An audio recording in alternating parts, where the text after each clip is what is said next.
क्या आप जानते हैं महाभारत के सबसे शक्तिशाली योद्धा के बारे में, जिसकी शक्ति देखकर खुद श्री कृष्ण भी डर गए थे, जिसका युद्ध में उतरना पूरे इतिहास को बदल सकता था। बर्बरीक महाबली भीम और राक्षसी हिडिंबा का पोता था और घाटोत्कच का पुत्र। बचपन से ही उसमें अपार शक्तियां थीं, लेकिन उसकी सबसे बड़ी पहचान थी 3 अमोघ बाण, तीर। जी हाँ, सिर्फ 3 तीर। और उसने कहा था, मैं इन 3 तीरों से पूरे युद्ध को खत्म कर सकता हूँ। Bow and arrow emoji. तीरों की शक्ति। पहला तीर, जिससे वह जान सकता था किसे मारना है। दूसरा तीर, जिसे वह उन सभी पर छोड़ सकता था जिन्हें मारना है। तीसरा तीर, सभी तीरों को वापस बुलाने के लिए।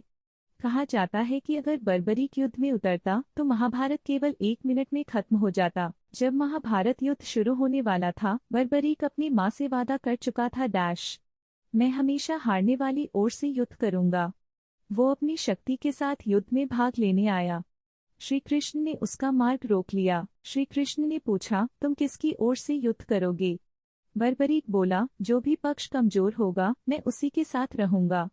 श्री कृष्ण समझ गए, अगर यह युद्ध में गया तो पहले कौरव पक्ष को मजबूत करेगा, फिर पांडव पक्ष, और अंत में पूरा युद्ध चक्रव्यूह में फंस जाएगा और केवल एक योद्धा बचेगा, बर्बरीक। तब श्री कृष्ण ने उससे उसका सिरदान मांगा। बर्बरीक ने बिना झिझक के कहा, प्रभु, अगर मेरे बलिदान से धर्म की रक्षा होती है तो मैं अपना सिर देने को तैयार हूँ। और फिर बर्बरीक ने मुस्कुराते हुए अपना सिर काटकर श्री कृष्ण के चरणों में रख दिया। श्री कृष्ण ने उसके सिर को एक ऊंचे स्थान पर रख दिया जहां से वो पूरा महाभारत युद्ध देख सका।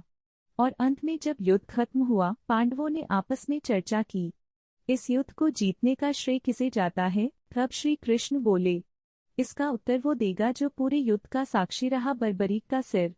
बर्बरीक का सिर बोला, मैंने देखा युद्ध में केवल श्री कृष्ण ही युद्ध लड़ते रहे। कभी अर्जुन के रथ को बचाया, कभी सुदर्शन चक्र से काम तमाम किया। बर्बरीक ने युद्ध नहीं लड़ा, पर उसका बलिदान ही सबसे महान था।